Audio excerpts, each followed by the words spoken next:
សូមស្វាគមន៍មកកាន់រមណីយដ្ឋានភ្នំ7ដែលស្ថិតនៅក្នុងឃុំបួរស្រុកភ្នំព្រឹកខេត្តបាត់ដំបងរមណីយដ្ឋានធម្មជាតិមួយនេះកំពុងក្លាយជាគោលដៅទេសចរណ៍ដ៏ទាក់ទាញសម្រាប់ភ្ញៀវជាតិនិងអន្តរជាតិដោយសារមានទេសភាពភ្នំព្រៃឈើនិងខ្យល់អាកាសបរិសុទ្ធដែលផ្ដល់នូវអារម្មណ៍ស្រស់ស្រាយនិងស្ងប់ស្ងាត់រមណីយដ្ឋានភ្នំ7ត្រូវបានបង្កើតឡើងដោយអនុក្រឹត្យរបស់រាជរដ្ឋាភិបាលចុះថ្ងៃទី25ខែឧសភាឆ្នាំ2020ក្នុងគោលបំណងអភិរក្សធនធានធម្មជាតិនិងជីវៈចម្រុះលើកកម្ពស់វិស័យទេសចរណ៍និងរួមចំណែកលើកស្ទួយសេដ្ឋកិច្ចនិងជីវភាពរស់នៅរបស់ប្រជាពលរដ្ឋនៅក្នុងមូលដ្ឋានចំណុចទាក់ទាញដ៏ពិសេសរបស់រមណីយដ្ឋាននេះគឺមានល្អាងធម្មជាតិសំខាន់ៗចំនួន3រួមមានល្អាងឥសីល្អាង100និងល្អាងខ្យល់ល្អាងនីមួយៗមានសោភ័ណភាពនិងលក្ខណៈពិសេសរៀងៗខ្លួនដែលបង្កើតឡើងដោយធម្មជាតិអស់រយៈពេលរាប់ពាន់ឆ្នាំនៅក្នុងល្អាងមានផ្ទាំងថ្មនិងទម្រង់ថ្មដ៏អស្ចារ្យខណៈល្អាងខ្យល់មានខ្យល់បក់ចេញចូលជាប្រចាំ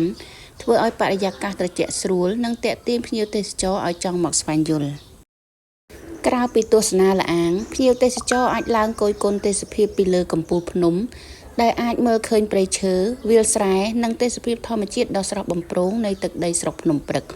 ជាពិសេសនៅពេលព្រឹកនិងពេលថ្ងៃលិចទេសភាពកាន់តែមានសភាពស្រស់ស្អាតស័ក្តិសមសម្រាប់ការថតរូបនិងសម្រាកលំហែកាយ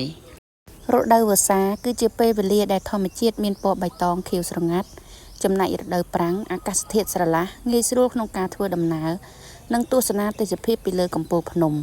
ដូច្នេះភ្ញៀវទេសចរអាចមកលេងបានគ្រប់រដូវកាលដោយទទួលបាននូវទស្សនីយភាពប្លែកៗពីគ្នា